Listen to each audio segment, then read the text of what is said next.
everyone. Welcome to the Cārvāka podcast. This is your host, kushalmehra. All right, my guests today are Guru Prakash Paswan and Sudarshan Ramabadran, and we are going to be talking about their book, Makers of Modern Dalit History. Guys, welcome to the podcast. Thank you. Thank you, Kushal. All right, so guys, it's a tradition of the Cārvāka podcast that every time we discuss a book, I always start with this default question as to why did the author, or in your case, your two co-authors, why did they decide to write this book? So how about this? Let's do this. So Sudarshan, I'll start with you first. So I want to know, why did you two decide to write this book, and what were the thought processes that were going on when you guys were discussing, okay, is kitab ke bare mein, we have to do this. I think the journey started somewhere in 2014-15. Both Guru and me had a number of conversations that contributed to this, be it the position of Dalit communities in India today, how are they perceived vis-a-vis affirmative action, so on and so forth. And then one fine day in 2016, on April 14th, we decided we will write a column together on Bharat Ratna Baba Saheb Ambedkar in Millennium Post. That's a New Delhi news daily. And to our surprise, there was organic positive feedback to that. We didn't expect that to have that positive feedback. Then somewhere down the line, we decided that every month, for a birth anniversary or a death anniversary of a Dalit icon or a Dalit personality, we will come up with a article. So the following month we wrote on Vedavyasa because it was Guru Purnima. The subsequent month we wrote on Ayankali because August marks his birth anniversary. And people were, the beauty of this, Kushal, was that people were writing to us saying, why don't you write on him? Why don't you write on her? We don't know much about him. We don't know much about her. So we felt that there is a gap, that people are not aware of the contribution of Dalit personalities to the making of the modern nation state, that with a civilizational founding, of course. So hence, the trail of thought led to us coming together, writing the book starting in 2018. Honestly, we didn't have an order in mind, but we wanted North, South, East, West to be represented.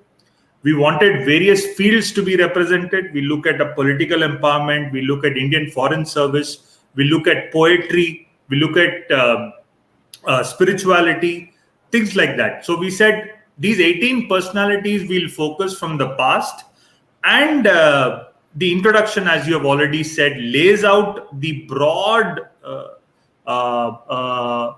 manner in which Dalit literature has evolved over time. So one thing we want to do is, generally Dalit literature is conceived to be 5 to 6 decades old.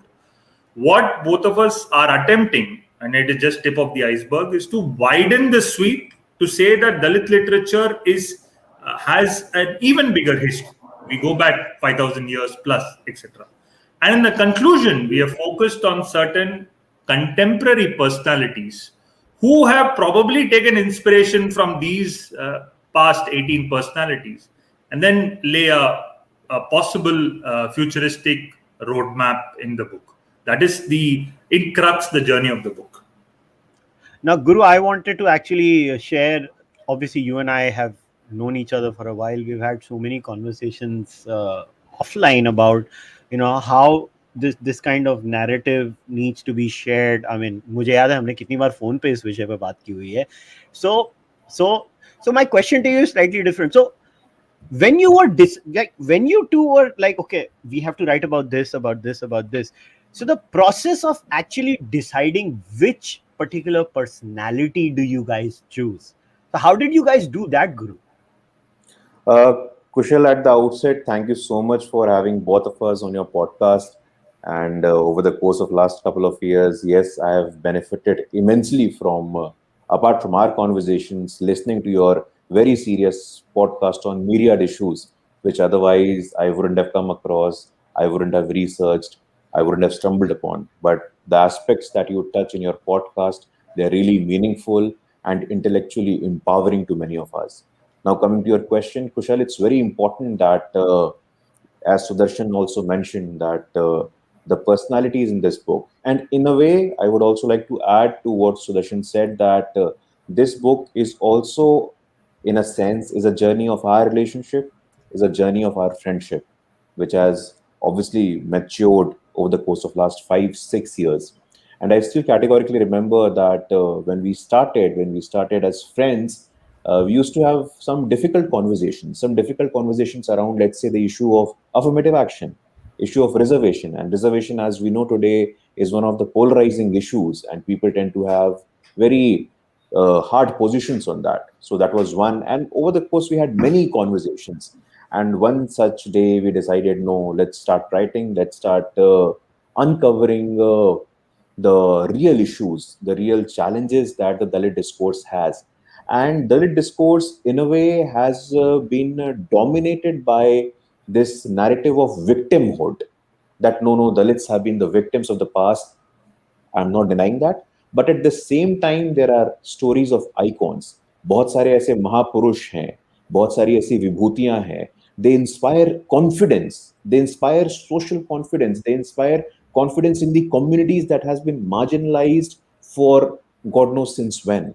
So it's very important to identify these icons. Coming from Bihar and Eastern Uttar Pradesh, I've moved a lot in this region, and I have found that the narrative which is going on in Delhi, let's say in Bombay, around Dalit issues, it's so distant and it's so different.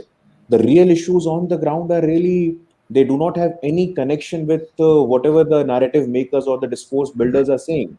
So we realize that it's very critical, it's very crucial to make a drop in the ocean contribution in terms of the new Dalit discourse, the new Dalit imagination. And one way to do it was to identify these icons and start working on them.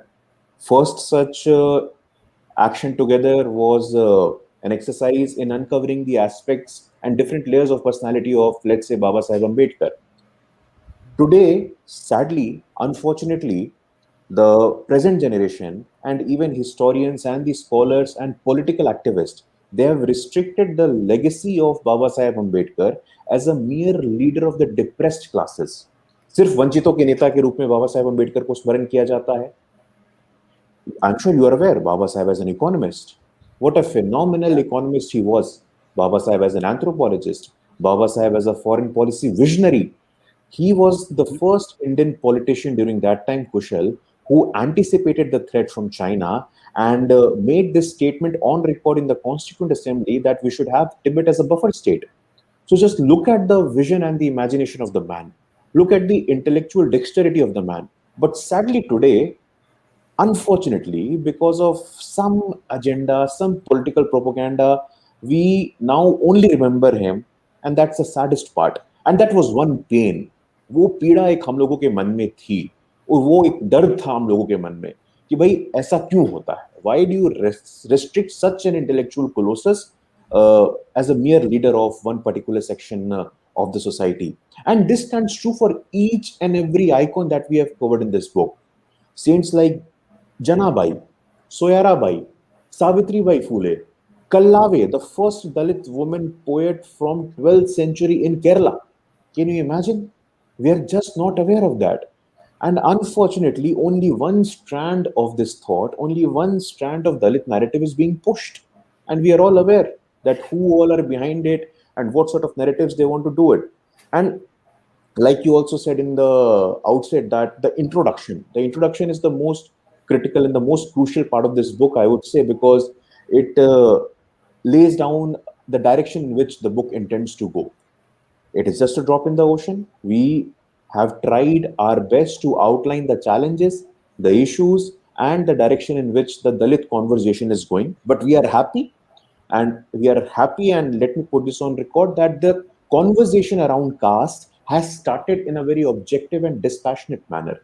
Over the last couple of years, we have seen on social media, in academic circles, that people are expressing their views on caste. People are not being defensive on caste. And that's very important because caste is a reality. You cannot run from it. And I've seen a number of people, because I have been working in this space. I was born in this space. And bachpan se hi maine yahi dekha hai.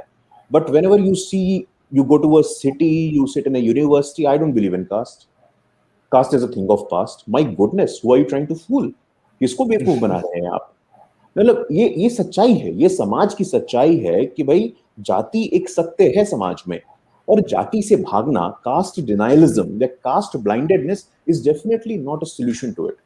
So like you said, the process of identifying these icons was very importantly and a very conscious decision that it should have regional diversity in the sense north, south, east, west. It should have gender diversity, equal number of women. We try to have maximum number of women like Dakshayani Velayudhan, the only Dalit woman member of the Constituent Assembly from Kerala. Yeah. कौन जानता उनके बारे में? तो ये प्रयास है कि इनको स्मरण करना है, इनको श्रद्धांजलि अर्पित करनी है. And like I said, the most important point is that these icons play a very important role in inspiring social confidence in the community. समाज में सम्मान और एक समाज में जागृति का भाव ये महापुरुष और विभूति लेकर के आते हैं. इस अलग को जगाए रखना बहुत इंपॉर्टेंट है कुशल. Yeah. I'll be around Hindi and English, so I hope that's not a... No. Hindi is fine. English is fine. It's just one aspect. We've also focused on certain personalities who are generally relegated to black and white. You look at Jogendranath Mandal. You just say, okay, this guy left India and went away to Pakistan, did not care about India. But there's another white that he came back and helped the refugees who were fleeing East Pakistan. There's a story to him which we wanted to do. And generally, when we look at Kerala, the first name that will come to our mind is Narayana Guru. Without any doubts, his contribution is monumental.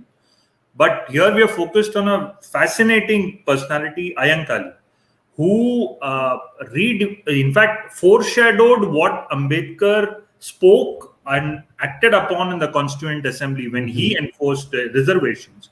Ayankali did it in the Sri Moolam Popular Assembly back then, and enunciated how the Pulayas need reservation in then Kerala. So that way, we're focused on these lesser known personalities who are generally relegated to just the black and white, and try to showcase them to the readers. Yeah. So Sudarshan, let's peel this a little more. So Guru made a very important point about this black and white aspect. So now I'll draw an analogy here. Now, when we talk about Sri Aurobindo, we never say he is a icon of that jati or that varna. We don't do that. Yeah. Shivaji is a pan-Indian hero. He's a hero for everyone. Now, yes, there are people who will not like it, and that's fine. It's an open society, but we're talking in averages, right? We're not talking in. I mean, the exception proves the rule. What I'm trying to say is what my point is. Now, this is a very important point that, again, it takes me back to a very interesting conversation that I had off the record with Guru one day, and Guru made a very important point here. When will we reach a stage? So I wanted to hear from you too, Sudarshan, that when will we reach a stage in India where it's not just about Ambedkar? I think Ambedkar has made the journey in being a pan-Indian icon, in my opinion. I think Babasaheb Ambedkar is a pan-Indian icon, especially a lot of people, when it comes to his views on social reforms, not just social, in economics, you'll find a lot of takers of Babasaheb Ambedkar, at least in the capitalist circles of India. They love Babasaheb Ambedkar because he was a full-on capitalist in many ways. So Sudarshan, how do we make this journey where I'll be so the personalities that are there in the book, they're not just, to me, not just about being Dalit personalities, they're Indian personalities. Yeah. So how do we make a discourse where these great people become pan-India icons like these many other icons? So, and where have we missed the boat then, Sudarshan? I think the answer to that lies in the preamble of our constitution, we the people. The initiative has to be from the people. Two of us as young writers came together. We don't have experience as storytellers to showcase these stories, right? We just followed the golden rule of 5 W's and 1 H of sketching these personalities. Who are these personalities? What did they do? Why did they do what they do? And how did they do? And this very important point has been elucidated in almost all our conversations around the book, where people have said, look, they are no doubt an integral part of the Dalit community, and as to how they empowered them and how they stood for Dalit-led empowerment. But somewhere, Kushal, we are also speaking through the book that they are also responsible for the making of our modern nation state with a civilizational founding. You look at Vyasa. Without him, there is no way in which we could seek inspiration from Puranas or read up a Mahabharata to understand basic lessons in strategy or politics, so on and so forth. You look at Valmiki. Where is Rama without Valmiki? At the same time, you look at contemporary figures who redefined socio-political movements in India. Look at Kanshiram. You look at the first Dalit president of India, K.R. Narayanan. And then you look at someone who brought education to women in India, Savitribai Phule. These are all evidence to the fact that, hey, they are, in addition to being makers of modern Dalit history, no doubt, they have contributed to vital pillars of the making of our state, and hence it needs conscious effort. They keep saying that it has to be drilled down again and again. Somebody told me once that why did Shankara go about speaking the same thing again and again and again? Why did he give his discourses again and again? Because people only understand them. That is why this journey started in 2016. It's still continuing today. And it will continue. Maybe after us, there would be people. We want more such young people to take up, explore these lives even deeper, bring out. So we always give this example. There are 650 approximately, as per 2011 census, 640 districts in India. So you look at a rough estimate, let us say 2 personalities in each district. We look at 1,200 people where there is scope of showcasing to the people that these came from the marginalized, these came from the socially disadvantaged. They defied every single odd, and here they are inspiring the nation to move ahead. All right. So now, Guru, let's come to the moot point. As you said, there is, especially in certain circles in India, there is a denialism when it comes to the reality of casteism and discrimination. Now, it's a very interesting bit in your book where you guys say, as per an analysis of the 2012 Indian Human Development Survey, 27% of the households in India practiced some sort of untouchability, in which the practice was more prevalent in rural India at 30% and urban India at 20%. You also say caste rigidity in marriage continues to be deeply entrenched, and the proof is in our genetic data. Anybody who does not want to admit to it, Baba, India is an endogamous society. Then obviously, you also go on and mention in 2017 a study of 6,000 people between the ages of 15 and 34 conducted by the Center for the Study of Developing Societies, and showed that graduate Dalits face the highest frequency of caste discrimination among social groups. Young Dalit graduates are often face discrimination while appearing for their first job interview. Now, this is again, we are going now to certain specific areas, and you guys touch upon this beautifully. And what I loved about your book, especially, and I've said this so many times to you guys, is that you paid a lot of time in the introduction because you wanted to set it up that, look, this is the reality of our society, and you spent a lot of time. So Guru, let's now take the bull by the horns. So why do you think there is this denialism when it comes to discrimination in our society, and how does one break it to the denialists that everything is not a British construct? No, that's a very fundamental point, Kushal, and I'm sure, let's say, if we have met 5 years ago, or let's say 7 years ago, And unconsciously or subconsciously, you would have said that, oh, Guru, you know what? I don't believe in casteism. And you would be surprised to know that my grandfathers used to sit with him, used to eat with a Dalit.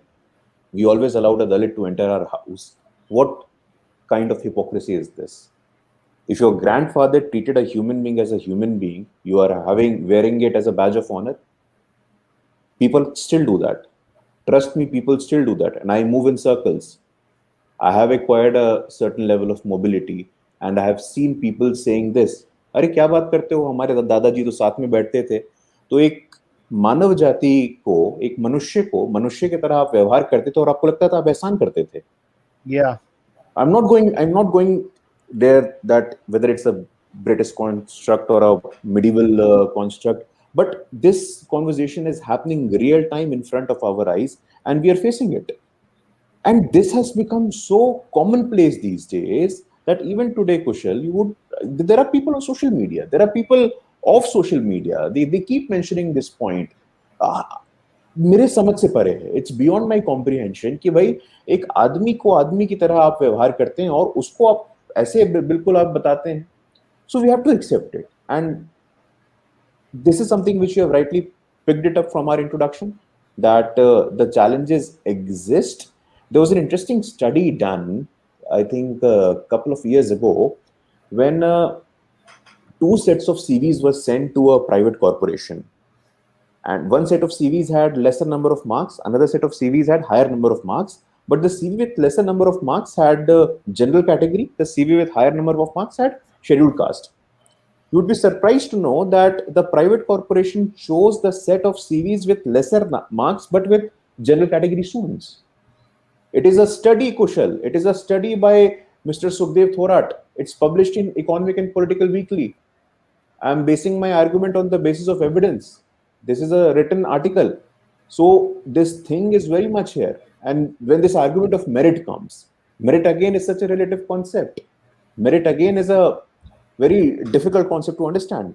It's not as simple as we see it.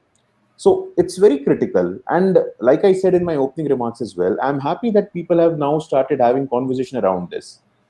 A lot of informed, solution-oriented, constructive conversation is happening around it now. People are being assertive. So I think that's the moot point, that across the spectrum you see, intellectuals, universities, business, bureaucracy, politics, it has become a sort of norm now to have diversity, to have diverse voices, to have representation of the marginalized and the disadvantaged section. So historical background, yes, there has been a problem. And I personally put it like this: the three set of challenges which our previous generation have faced. 100 years ago, the challenge was of sitting together. Then it was eating together. And now it is witting together. Seat, you can have on the same table, both of you can sit. Then eat, you can eat meals together. And now the present generation is witting. What we are doing now on your podcast, that we are brainstorming on issues, that we are thinking individuals, and you are giving a space to me on having conversation around these issues of critical importance. So we have to acknowledge. And Kushal, trust me, I mean, it's very crucial to have a Dalit as a stakeholder. Otherwise, this conversation keep on going. And these are the same set of denialists who said, don't use the word Dalit. अब दलित बोलना है नहीं बोलना है तो दलित समाज तय करेगा ना. अब ये भी अब कहीं से तय होगा, तो मुझे लगता है कि अब ये समय आ गया है. Now you have, in any conversation around Dalit issues, in any conversation around Dalit discourse, you must have a stakeholder from within the community. अब बात आप क्रिकेट पे कर रहे हो और आप फुटबॉल के स्पेशलिस्ट को बुला के लाए हो. मैं ये नहीं कह रहा हूं कि उसको ज्ञान नहीं होगा, उसको ज्ञान हो सकता है, मैं कहीं से उसको चुनौती नहीं दे रहा हूं, but at the same time it is also important to have someone from the community as a relevant stakeholder and shaping that conversation, and which is happening now for multiple reasons. In social circles, in politics, in universities, it is now happening. The denialists will be there. The denialists were there, who were following caste blindedness, God knows what were their agenda, but we have to accept it. Even Baba Saheb Ambedkar said, castelessness, जाति विहीन समाज, लेकिन जाति विहीन समाज बनाने के लिए जाति एक सच हो, इसको स्वीकारना पड़ेगा. आप स्वीकारने को तैयार नहीं हो. You're not accepting it. But now the fact that Kushal, and I see the silver lining here, the silver lining of the cloud here, that your podcast, let's take your podcast as a prototype, your podcast as an example. You discuss on various issues. You discuss on multiple issues, right? From science to society, from politics to everywhere you discuss. So now you are having this consciousness. You are having this worldview that no, the perspective from community is also important. So regardless of the naysayers, regardless of the denialists, regardless of people who follow caste blindness, it is important to have, for any conversation, if you have to maintain the integrity of that conversation, it's very critical to have a voice from within the community. And that I think is crucial now, Kushal. Sudarshan, on this point of representation from within the community, again, I love this bit from your book. So you guys write, to this day, it is impossible to see reasonable representation of subaltern voices in newsrooms. Kenneth J. Cooper from the Washington Post was the first to direct national attention to this issue in 1996, when he found that there was not a single Dalit journalist in India. This prompted another senior journalist, B.K. Unyal from the Pioneer, to do similar research. Of 700 accredited journalists, not a single Dalit was found. This is the problem, right, Sudarshan? I mean, you don't even have people from the community. मतलब आपको एक बंदा नहीं मिला. You could not find one bloody journalist in a country of 1 billion people to give their point of view from a first-person perspective, right? I think the answer to that also trails from what Guru just finished. Unless there is a conscious effort, not just media, you look at think tanks, you look at the young Dalit voices hosting podcasts, you look at other aspects, judiciary, politics, so on and so forth. Unless there is a conscious effort from all stakeholders, I don't think we are going to attain that level of social democracy where we see representation and ensuring dignity to our Dalit brethren. I think that boils down to that individual discretion and awareness. For example, I became aware. Coming from Tamil Nadu, social justice is a cornerstone of whatever we do and think in our state. You look at politics, you look at media, you look at any other aspect, social justice will come in. You look at movies. Movies has given so many leaders to Tamil Nadu's political space. Social justice has been a very, very critical aspect of the very upbringing for youth in Tamil Nadu. There was that nascent awareness. Hence, there has to be that conscious effort, individual discretion, and keep pushing. Once you push and make that conscious awareness with a credible and authentic effort, I think then we'll begin to see certain changes. And I think, Kushal, this is also a civilizational battle to ensure dignity and representation for our Dalit brethren. We have two landmark years, 2022, when we celebrate 75 years of independence, and we have 2047, when we celebrate 100 years of independence. We have to come together through conversations like this, through books like this. Take inspiration from the past. I know people can ask, yeah, you guys are talking about 8th century folks. You guys are talking about 11th century folks. What relevance do they bring to today's scenario? I think there are lessons. How they weeded through your moot point question of did caste-based discrimination exist only in a British colonial era? No, we saw Nandanar, who we have profiled in this book. 8th century, he faced caste-based discrimination. We have a Soyarabai, 12th century, a very integral part of the Bhakti movement. She faced discrimination. We have a Janabai, she faced discrimination, but yet They all built that beautiful world despite these odds, despite these. So we write a line in the book, they converted every stone thrown at them into milestones.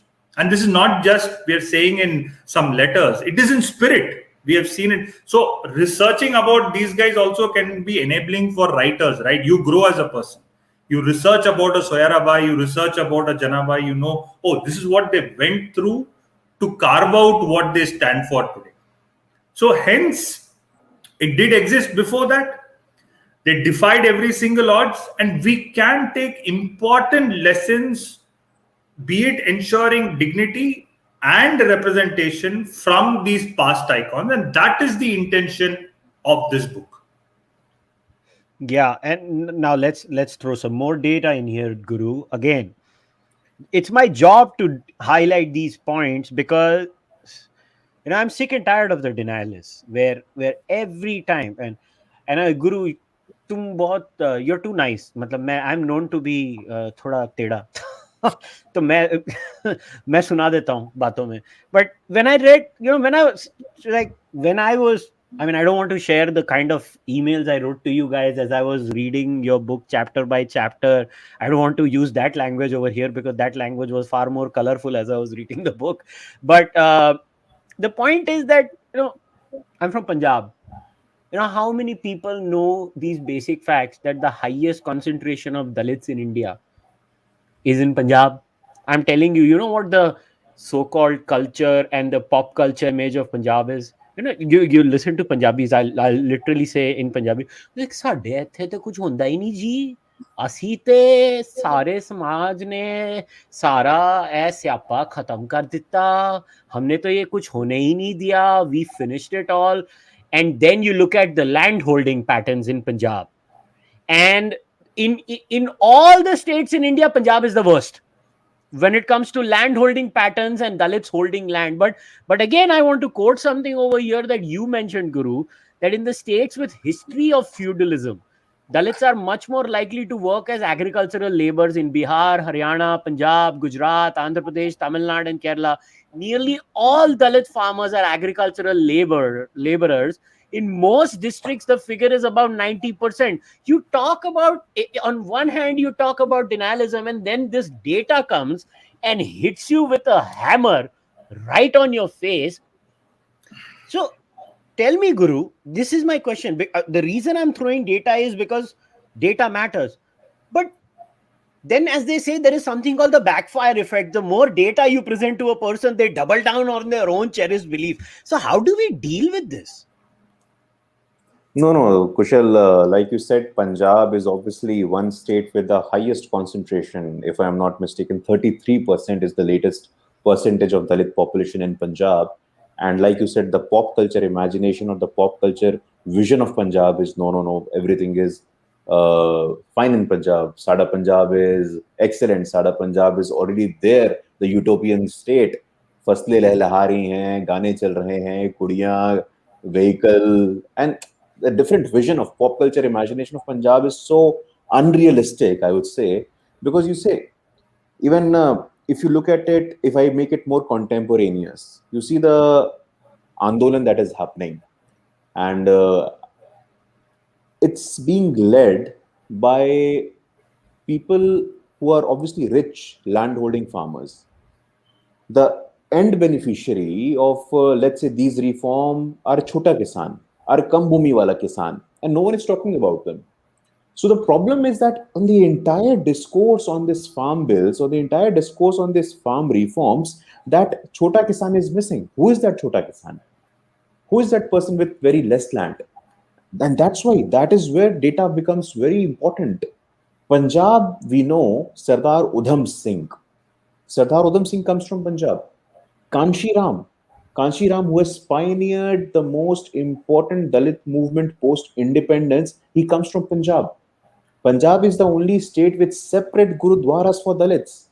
Punjab is the only state with separate cremation ground for Dalits. Can you believe it? That's so critical. And Punjab is unfortunately the only state with the least representation of Dalits in the organizational hierarchy of political parties and the government. I'm not saying the section that is dominating these places, they are against it, but at the same time, they never had a set of efforts or initiative to make it inclusive, to make it sustainable socially. Not in the last 70 years. No one in Punjab thought of it. That why not have Dalits as relevant stakeholders in the scheme of things in the state? You look at the Absolutely. universities in Punjab, the Central University, the Punjab University, there is a Punjabi University, and I, for one, I maintain a constant touch with academics at all these university space because they get you the real perspective. They get you the real things. So that's very crucial. The largest incident of bonded labor, and bonded labor Kushal still exists in India. ये बंधुआ Mhm. मजदूर कोई पुरानी बात नहीं है. Bonded labor, your grandfather was there, your father is there, now you are also supposed to serve for the rest of your life. ये बंधुआ मजदूर की प्रथा आज भी पंजाब में है, ये जीवित है, कोई बात नहीं करता है. कृषि आंदोलन में या कृषि सुधारों को लेकर के जितनी भी चर्चा हो रही है, did you ever listen to it? That there is a bonded labor system in Punjab which is widely prevalent. No one is talking about it. No one is talking about Sardar Udam Singh. ठीक है, सरदार उधम सिंह पे books we have mentioned in detail about the contribution of Sardar Udam Singh. My goodness, he travels through Germany, parts of Europe, reaches London, and takes that revenge. A young boy who witnesses the inhuman massacre at Jallianwala Bagh. And again, I would make it more contemporary. When there are efforts to restore Jallianwala Bagh, when there are efforts to remember the legacy of someone like Sardar Udam Singh, there are attacks on that happening, and no one is Oh, talking about it. absolutely. No Yeah. one is talking about it. There is an angle, there is an elitist angle to it. There is a trad angle to it, Kushal, and we must face it. जानबूझ करके सरदार उधम सिंह को इतिहास के पन्ने में भुला दिया गया. Kanshiram, fine. Kanshiram led a political movement. He comes from Punjab. So we have to uncover भाई these गुरु legacies. गुरु गुरु ये फैक्ट बहुत कम लोगों को मालूम है कि कांशीराम कम्स फ्रॉम पंजाब. सो जरा इसके बारे में थोड़ा विस्तार में बताओ. People don't know this We've basic written about fact. this. People should read the book. Ah, We've written yeah. about it. Exactly. No, like you said, Kushal, 33% of Punjab, they are Dalits. Separate cremation ground, separate Gurudwara. And what pop culture are we talking about here? Look at the level of discrimination. There is no talk of, let's say, Dalit women in Punjab. कोई बात ही नहीं करता है, कोई चर्चा ही नहीं होती है. So it's very important. It's very crucial to have them as stakeholders. और वो नहीं आएंगे चर्चा में. They're not going to become a figure of your discourse unless and until they figure prominently in university and academic spaces. And now there are efforts. There are efforts now to have cultivate leadership is this institution and the places where matters, crucial decision-making positions. Otherwise, that entire discourse on bonded labor is gone. And we still know Punjab about Urta Punjab. And the singers who go to the West and then they do rap songs and so on and so forth. But I'm happy. Yeah. And like I said, I'm an optimist. You said I'm nice. I say I'm an optimist. I see positives that now it has started. It's very important that some academics, some young scholars, they must also look into the nature and the composition of deras in Punjab. जो पंजाब में डेरे हैं, ये जो संत समाज का वहां पे रहता है, उसका कॉम्पोजिशन क्या है, उसका नेचर क्या, किसी को देखना चाहिए. आखिरकार ऐसे क्या कारण है कि पिछले 7 दशक में 70 साल में कोई लीडरशिप निकल के नहीं आई इस 33% पॉपुलेशन से. 33% is more than 1/3 of the population, Kushal. What are you saying? So it's very critical. It's very critical. Kanshiram ji comes from Punjab. Kanshiram ji started Bahujan Samaj Party. He also started BAMSAFE, which was one of the largest trade union of officers from backward and minority communities. So it's very important. It's very critical to remember and pay our respects to these men and women who made these indelible contributions in the making of our history, Kushal. Yeah, and you know, ironically, why I feel so strongly about Punjab, obviously, you know, my ethnicity is, I mean, I'm born and raised in Maharashtra. My father is born and raised in Maharashtra, but after all, my ethnicity is in Punjab, and you know, I'm kind of sick and tired of listening to my own relatives. See, I always tell people, okay, Arya Samaj as a movement, I always say this to my friends, you know, and my family in Punjab. I was like, कभी सोचा कि आर्य समाज एक आदमी गुजरात में चालू करता है, मगर the most rampant movement of Arya Samaj. I mean, in terms of one of the most vehement, open anti-caste system movements in India I have seen is the Arya Samaj. Like, oh, rampant and violently openly, opposed to it. I was like, did you? And I'm sorry to say this, I actually said that to my, extended friends and family. I was like, did you dummies never realize it? Why was it so prevalent in Punjab? I was like, it is not rocket science that a movement even today is prevalent in Punjab. I mean, Arya Samaj है किधर? Basically Delhi Punjab के belt में ही है आर्य समाज, बाकी is not that big. ऐसे ये कभी सोचा नहीं कि ये यहाँ क्यों आ गए गुजरात से? कि कुछ तो हमने आपको क्वेश्चन पूछते थे ना कि गुजराती गुजरात से निकल के पंजाब में जा रहा है.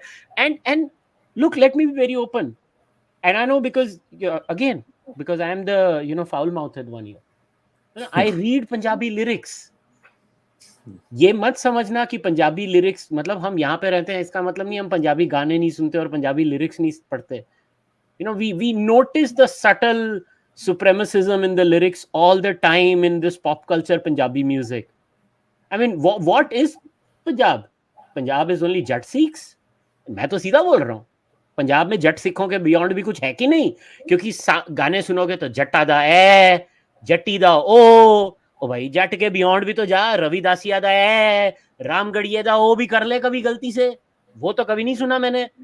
And why do you think there is an underground movement in music in Punjab, which is all about the subaltern communities using music of the same kind?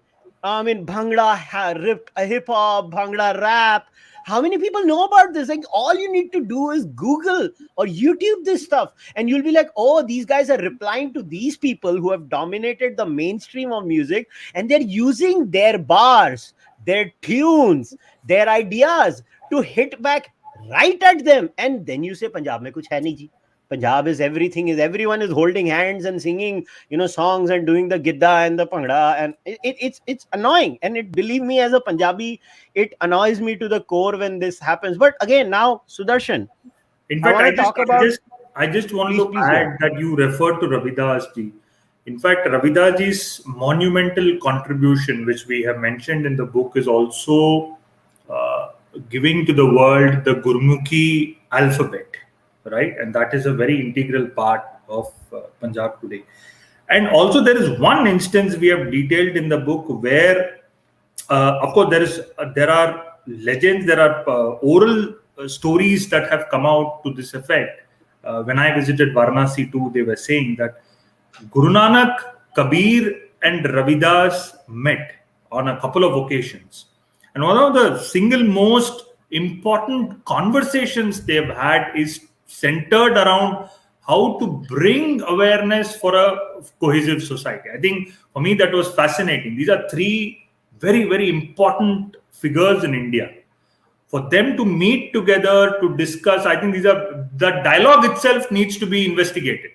The dialogue needs to be investigated and written about. But the fact that these three met, and there's very less evidence to corroborate this, but we have gone ahead and mentioned this in the book, in Ravidas's chapter. But these three met and they discussed on social history or social cohesion back then. That by itself is a very fascinating thing that we came across in the research of this book. Yeah, you were saying something, Kushal. Yeah, no. So I wanted to touch about this thing again that you talk about in the introduction. I mean, it was so disturbing when I was like, I can't even express my anger. Dalit weddings have been interrupted by upper castes in Rajasthan, Uttar Pradesh, and Gujarat. In April 2018, in Uttar Pradesh, a Dalit Sanjay Jata was denied to ride a mare to his wedding. I mean, मतलब क्या है ये? घोड़े पे भी नहीं बैठने देते हैं. I mean, when you read stories like this, I don't know how to react. Like, I get so pissed off that, what kind of medieval dinosaurs are these? That they think when a Dalit person gets on a horse and tries to do something. And you know what, Sudarshan, I am connecting it to, because I want to talk about this Bhakti movement where, what I noticed there was, what was the Bhakti movement doing? So what is the mahal? What kind of a pathetic society? I have no other words. This is a pathetic society if it does something like this. You're walking on the road and you have to announce you're coming. What kind of a shit society? I'm sorry, it is a shit society. There is no other word for a society that makes people announce they are arriving on a road because of their caste identity. It is a shit society. But look at the greatness of these personalities. It would have been very easy for these personalities to say, I dump your religion.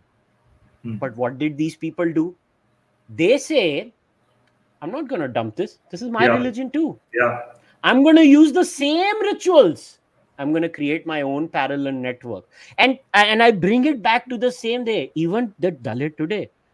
The Dalit today did not say, I'm not going to ride a horse because you so-called upper caste ride it. No, I'm going to ride it too. But then, Sudarshan, my question to you is, where do these people get this strength and this love for the society and the culture that they still don't want to leave it? How do they manage it when they are not even, they are put through this horror? What is it?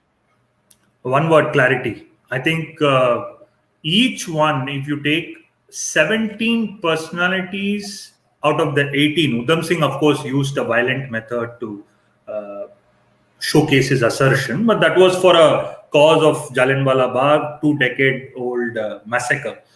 But 17 personalities did not use any violent measure to say that this is what has happened to us, this is what we have been through, yet we have defied odds and we have reached here. And that was the beauty when we are writing about them. Not Ayankali, not accused of violence, but you look at him, he stayed within the ambit of Hinduism. In fact, he's worked with the Arya Samaj also, and he took inspiration from a Narayan Guru, Arya Samaj, etc., and said, okay, let me contemporize this. He came out with certain interesting initiatives like community courts.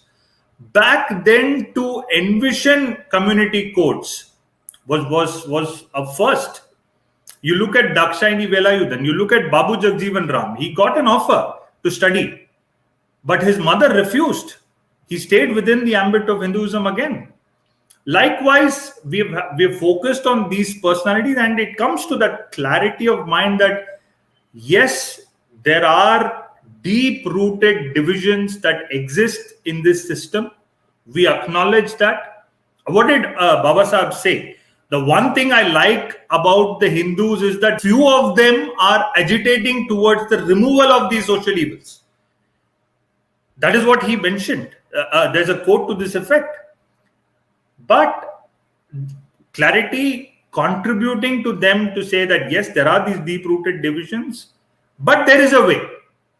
And how we reach it is that's how they did it through their own. Some did it through bhakti, some did it through political empowerment, some did it through education. They were very clear that education is the passport to empowerment, so on and so forth. But foremost, these were clear people that this is what they want to achieve. And somewhere I also think that they didn't want to be known as great personalities or anything, but the way they led their lives.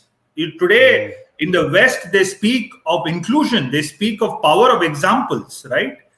Look at these power of examples. They didn't want, or they didn't write their own stories to say that, oh, I want to be known in this way. But they went about their job with clarity, armed with education. Some did not have the access to education, but contributed to a cohesive society. And that is why there are lessons to the present from the past.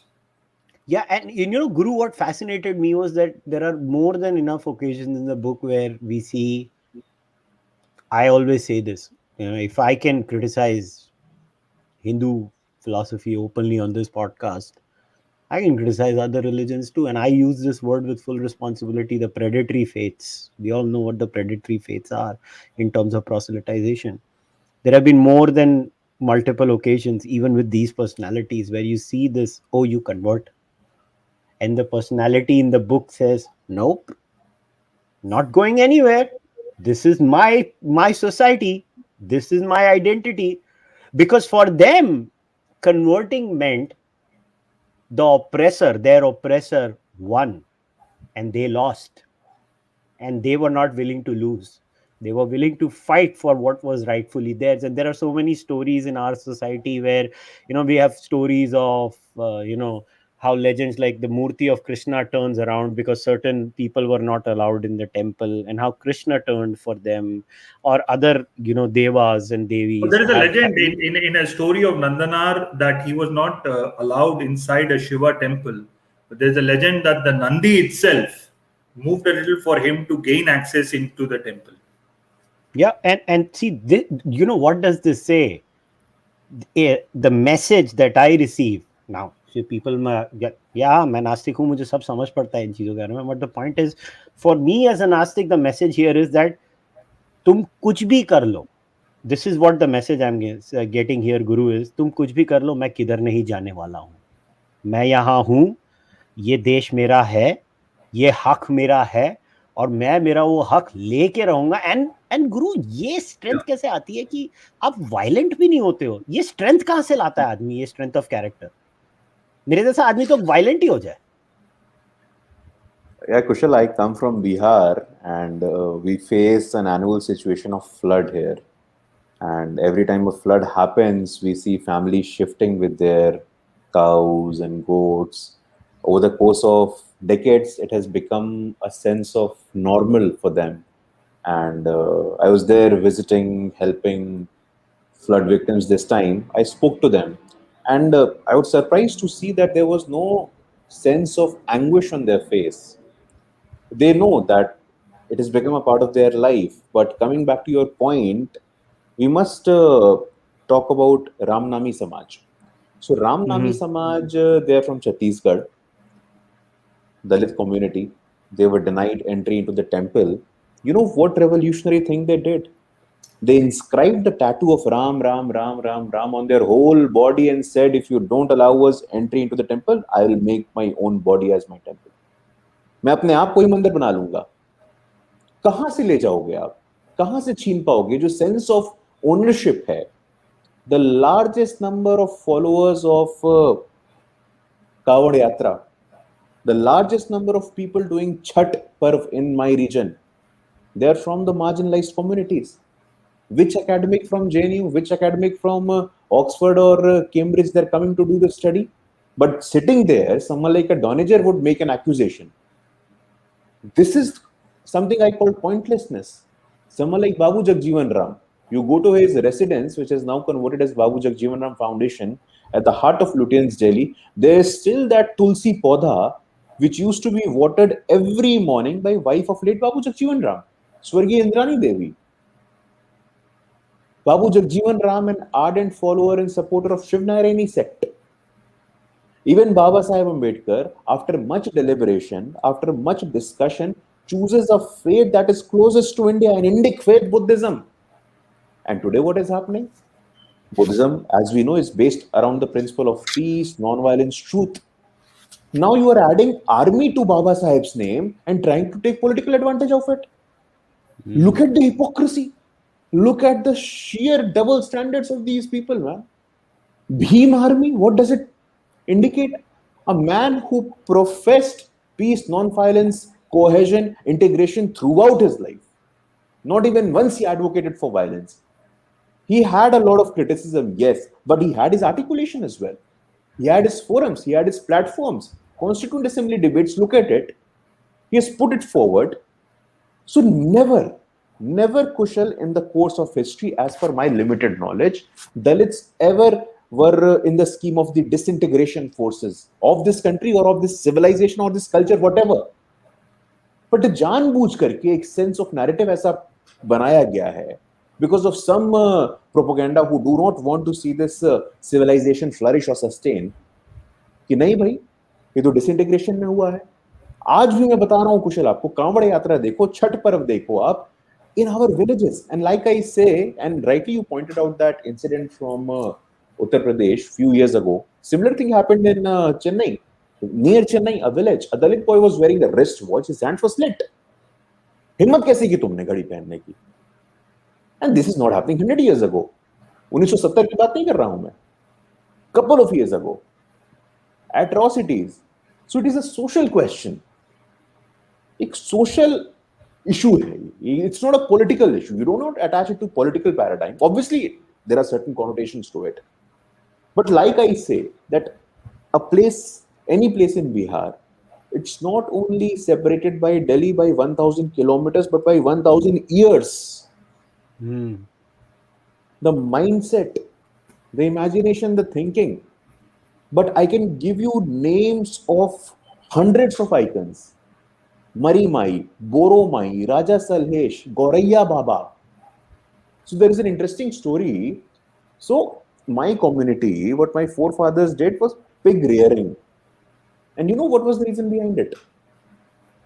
So our culture, there is a very interesting custom that whenever a girl marries, so we worship her with the blood of pig. You know the reason behind it? The reason is because couple of 100 years ago, whenever a woman from our community goes on to the sasural, they were harassed by Muslims. So you attach blood of pig with them so that ab to napak ho gayi. In their scheme of things, to apavitra ho gayi. So these stories are very crucial. These stories are very important. That is why our Kul Devta is a pig.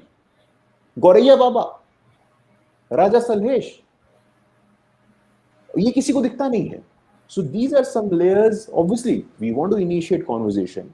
We want to ignite some difficult conversations also for that matter. But we must confront. And I'm so happy, Kushal, over the last couple of years since this idea of podcast have come, these ideas of conversations have come, people have started realizing that it's important, it's critical to have discussion around these issues. It might not happen in our generation. We might not see a sea change of things happening in our generation, but probably in the coming generations, in the future generations. But the fact that we are talking about it now, we are talking about dignity, representation, the fact that we are waiting together, it's extremely important. If Penguin is publishing something on Dalit history, Penguin is an international publication. So in a fact, it's getting a recognition. No, there is an issue. And I can give this to you in writing. How many Dalits would have written with Penguin? In single digits. But the fact that they have accepted, they had to accept. It's a foot in the door approach now. अब ये पैर अड़ गया है और ये पैर हटने वाला नहीं, कहीं जाने वाले नहीं, अब यहीं रहने वाले. Whether you like it or not, whether Kushal likes me or not, you have no other option but to call me and engage with me here in the podcast. मैं थोड़ा पैशनेट हो जाता हूँ यार, but ठीक है. No, but one thing is, even one point is that even though they were within the ambit of Hinduism, these personalities who we have focused on were agitating in their own way.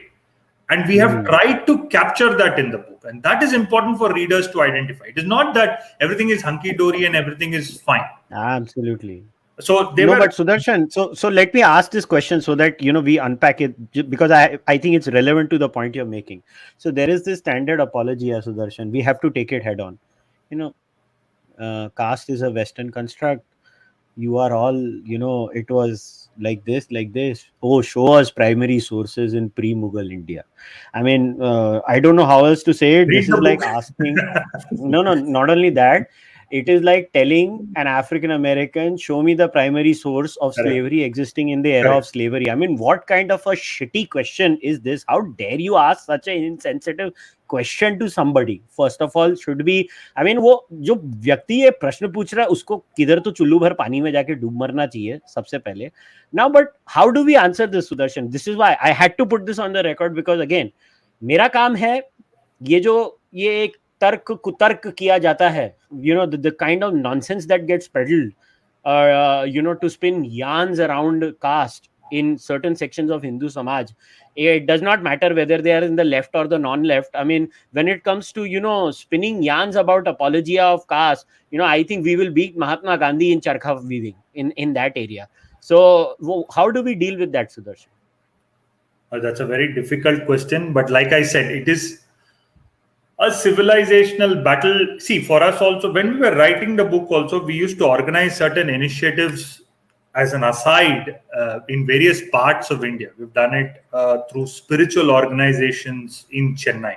For the first time, a Hindu spiritual organization hosted an interaction with the Dalit Indian Chamber of Commerce and Industry.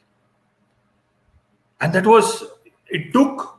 organization has been in existence for the last 5 decades. Mm-hmm. And it took 5 decades for us to converse, or for them to even realize that there can be a program. Guru's father was also there in Chennai. And we had Milind Kamble, we had Ravi Kumar Nara from Andhra Pradesh. And we had a packed house, 800,000 people attending. For a Hindu spiritual organization to take that call to do at that point was revolutionary.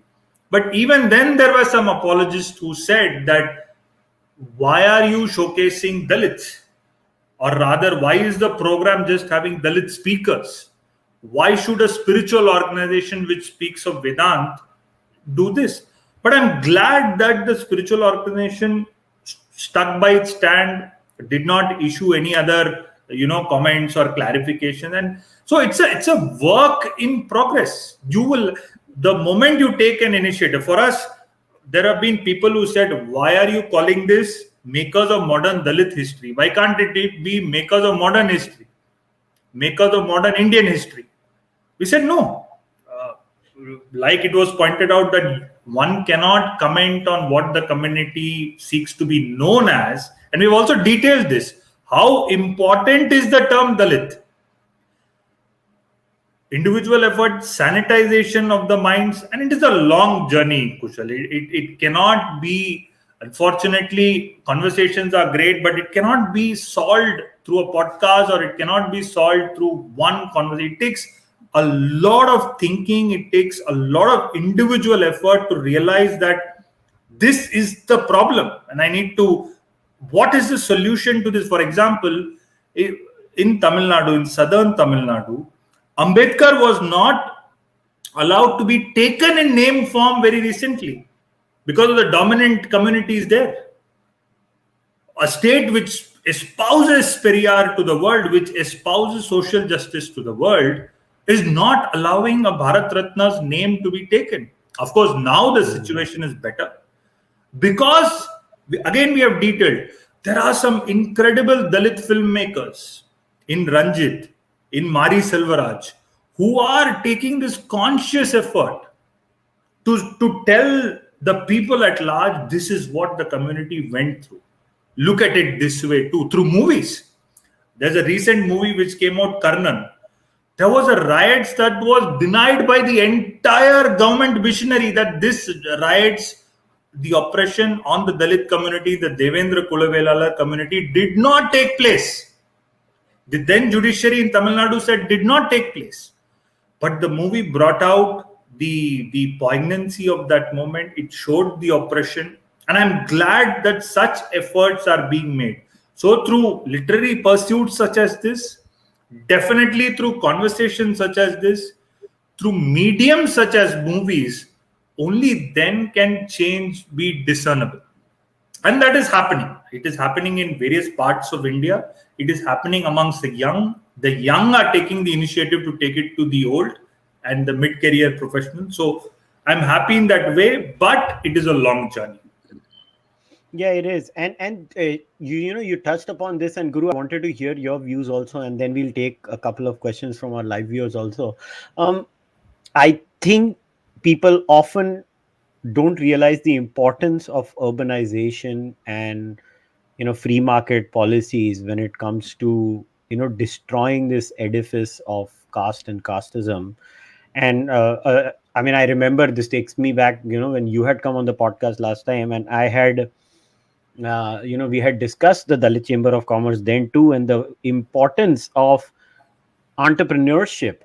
जैसे हिंदी में कहते हैं ना कि लोगों को पसंद नहीं है, मगर जातिवाद को खत्म करने में सबसे आगे पूंजीवाद आएगा, क्योंकि जब पूंजीवाद आता है तो आपको झक मरा के आपको अपनी inherent identities को भूलना पड़ता है, because when you are in an urban setup, whether we like it or not, I mean, that's been the history of the human race. This is an anthropological and a sociological trend, and India is no different. And in India also, if you look at polls, you'll always see the urban centers tend to have less discrimination in comparison to the rural centers. Mar Guru, how do we make sure that the benefits of this new form of entrepreneurship percolate down to the lowest common denominator in the society, because that will be the biggest enemy of this discrimination? No, certainly, that's very important, Kushal, and we must have a sense of historical perspective in this. You look at this, for example, shoemaking industry, North India, Chamar community, iron industry, Luhar community. So now what has happened that over the course of last 200, 300 years, and now in a sense, I agree with this argument that with the advent of medieval invaders, with the advent of the Britishers, the dignity to this trade, it went down. People started looking down upon these occupations. Look at the occupation of meat. So there is a community called Khatik Samaj, and this Khatik word comes from Jhatka. Jhatka, Khatik. So Khatiks are Dalits across North India. They were into this business of meat and mutton. Gradually, with this sense of indignity, there was a sort of occupational invasion. Other people came and occupied this space. It is a multi-million dollar industry across the world today. We left it, someone else had it. Look at the micro level. Our people were tailors. Our people were puncture makers. It has gone from us. We know who are doing it all these days. Our people were barbers. So if we don't have this sense of awareness, then it will go. So this sense of dignity is very critical. This sense of dignity is very crucial, and caste would only be killed through capital. I'm not going into the specifics of the definition of any isms per se, because I am personally of this view that the Indian situation, the Indian circumstances are very different from where these isms were envisioned or imagined or are being implemented. Dalit Indian Chamber of Commerce and Industry, it's very critical to mention here. A lot of your viewers might not be aware of this fact that Dalit Indian Chamber of Commerce and Industry, that started as a revolution, a silent revolution in 2005, it is now an organization of more than 10,000 scheduled caste entrepreneurs. Hundreds of them with an annual turnover of more than 100 crores.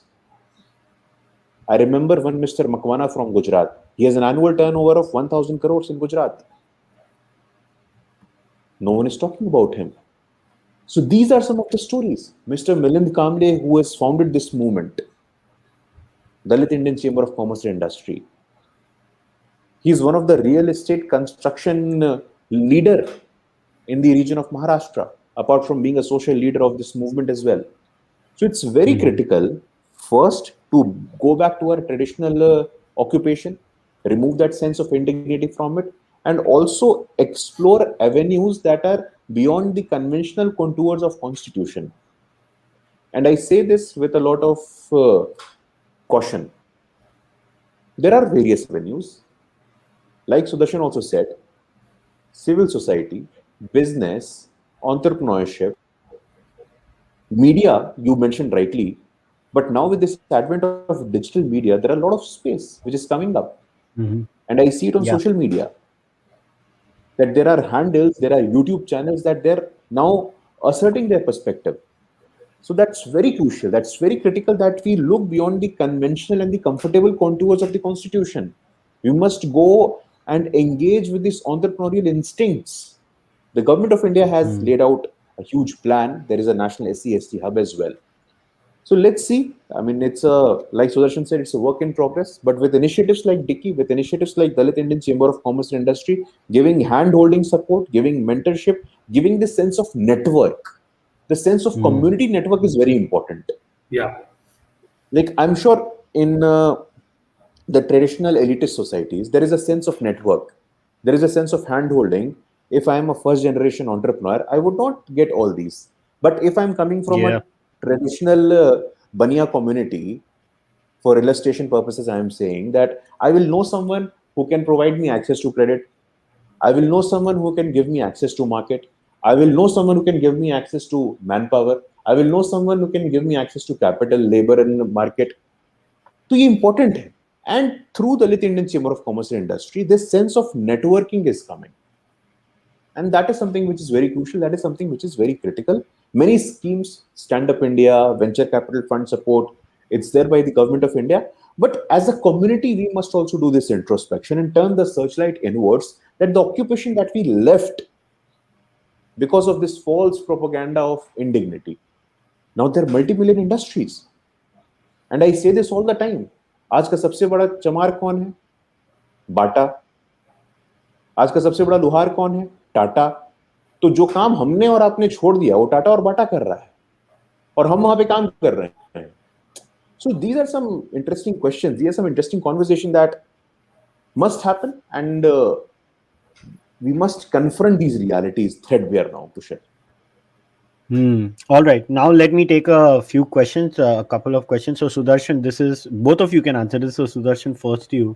So somebody has asked, what do you think the role was of folks like Savarkar and the Hindu Mahasabha, and how do you see Hindutva as a movement in general, and the contribution? This is the main part of the question actually. That how will we make people realize that there would be no Hindutva if there was no Dalit contribution in Hindutva? Basically, is the question. So, Sudarshan, what are your views on this?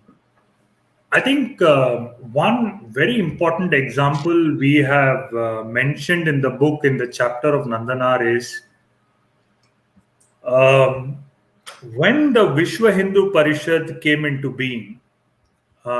In one of their foremost meetings of sadhu and sons in Karnataka, they passed a very important resolution. They passed a resolution to ban untouchability. And at that time, there were several spiritual saints. M.S. Golwalkar was there. There was Swami Chinmayananda. There were several saints who were part of this congregation. For them to pass this resolution in the 60s was revolutionary.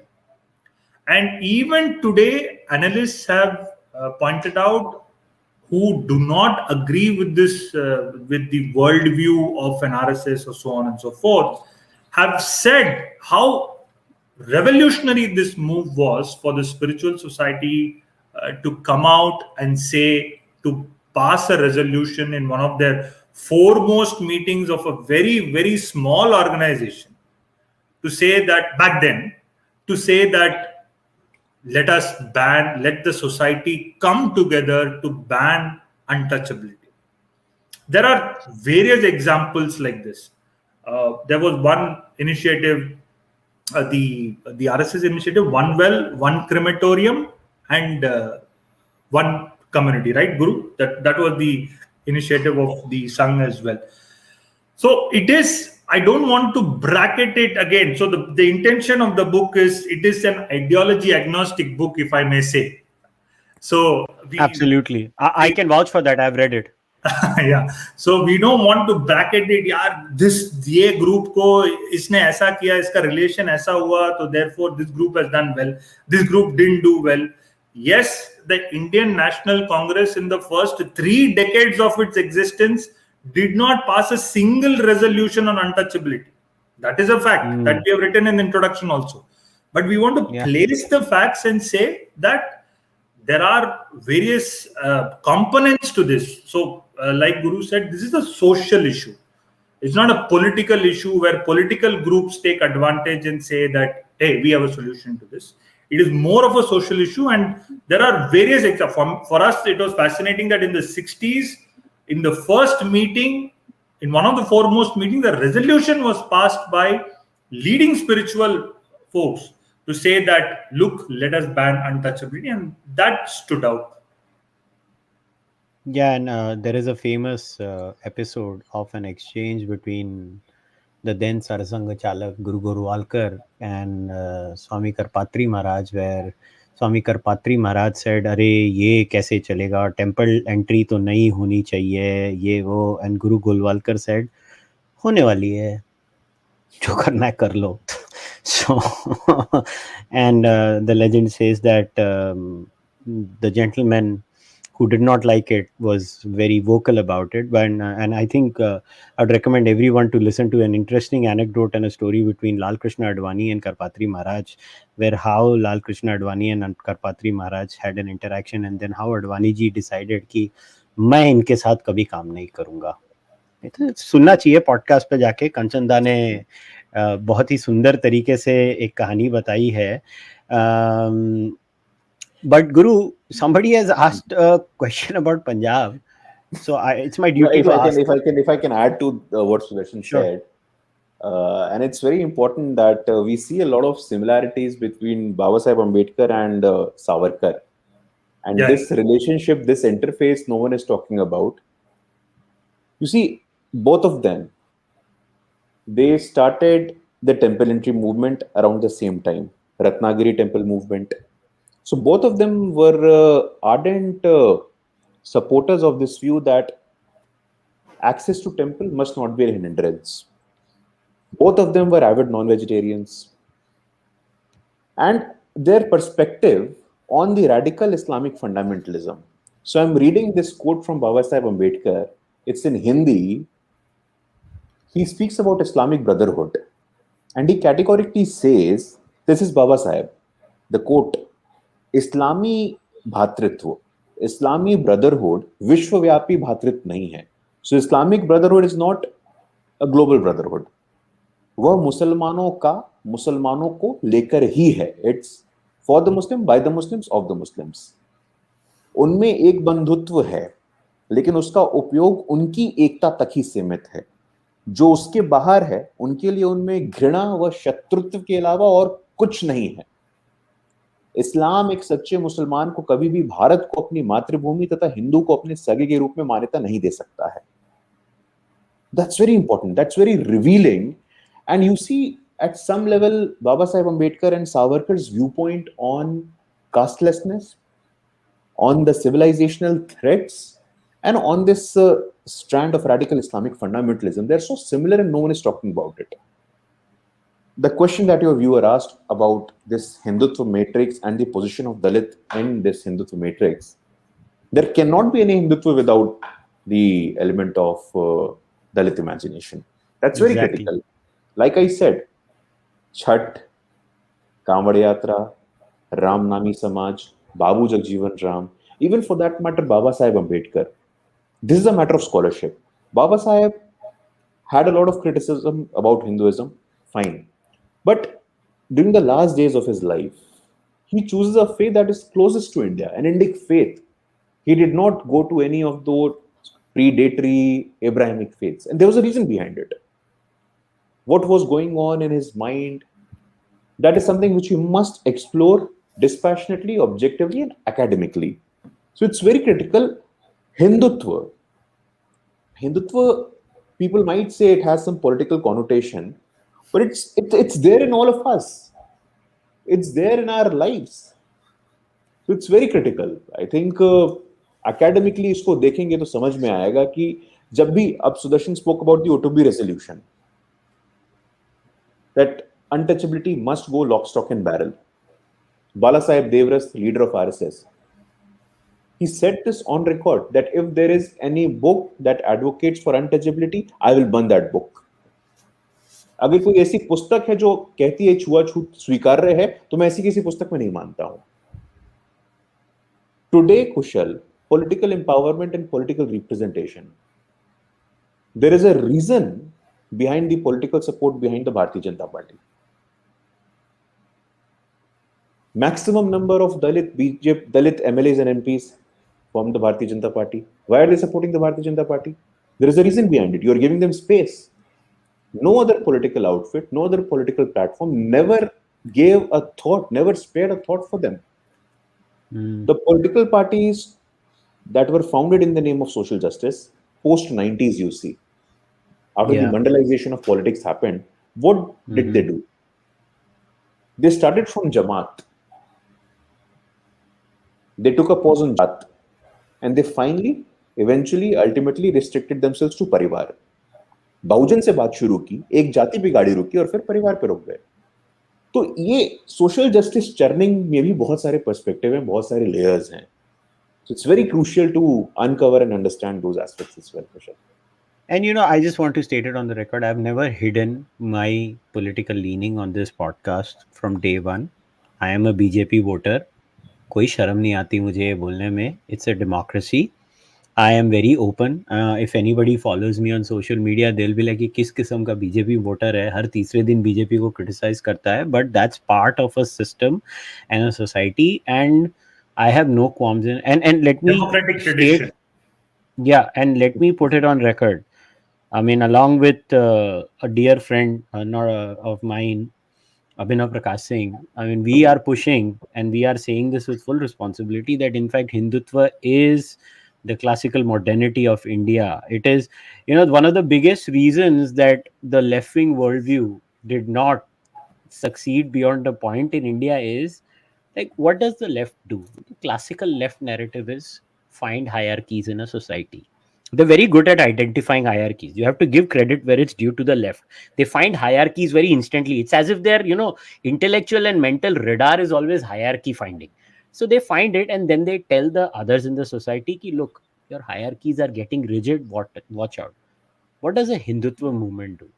It outdoes the left in what the left does.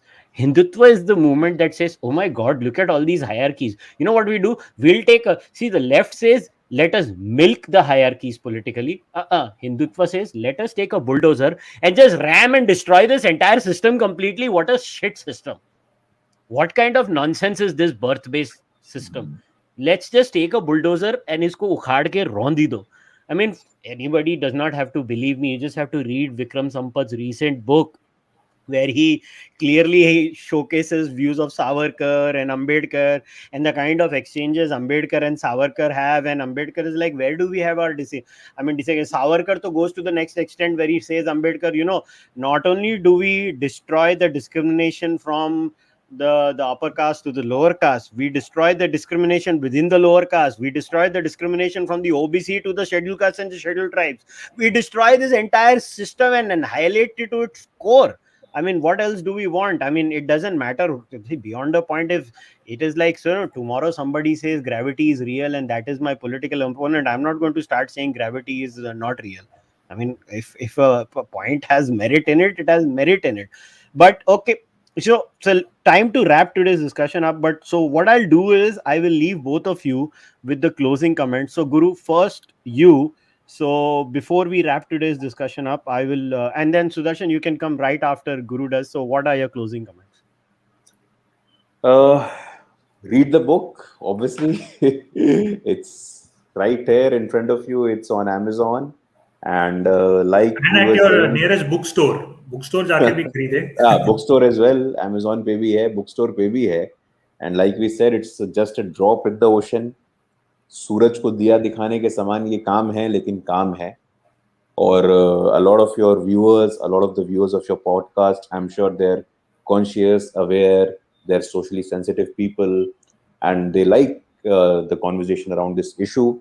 What we have done is that we have tried our best to ignite a sense of confidence in the marginalized, in the weaker, in the disadvantaged sections, with a positive side as well, where we have mentioned stories of someone like Mr. Milind Kamble, someone like Ms. Tina Dabi, who comes from the community and tops the world's difficult examination, someone like Mr. Ramnath Kovind, the Honorable President of India, who comes from the marginalized community but becomes the president, the constitutional head of state for India. So it's there.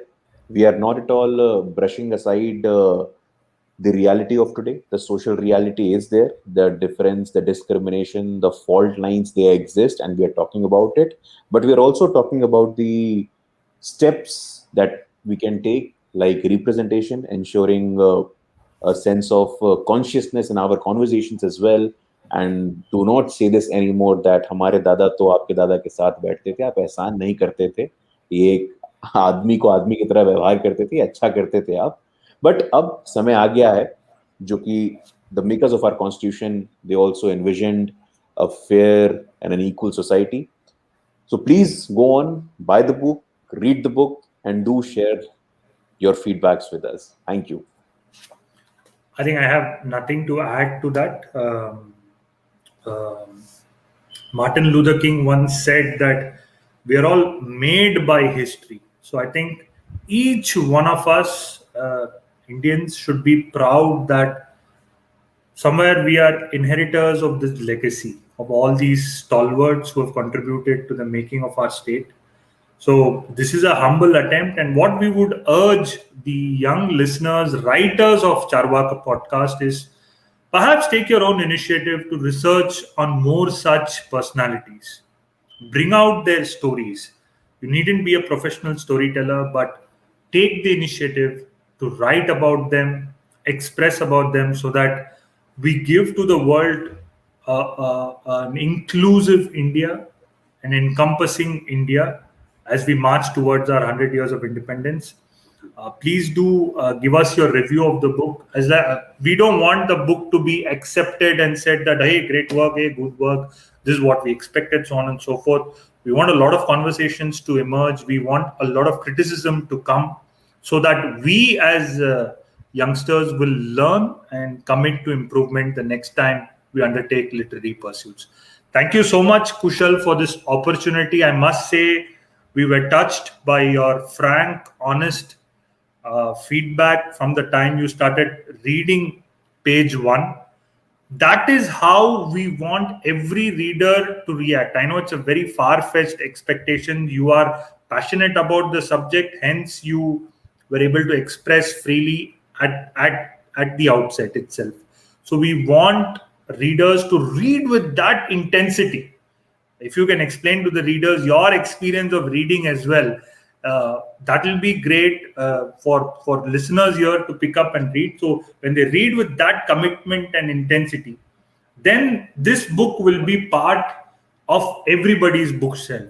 Do not think that just because the title is Dalit history, therefore why should I take it? But please make it a point to take a moment to read this. It can be done in a week. It can be done in 2 sittings. It can be done in 1 sitting also.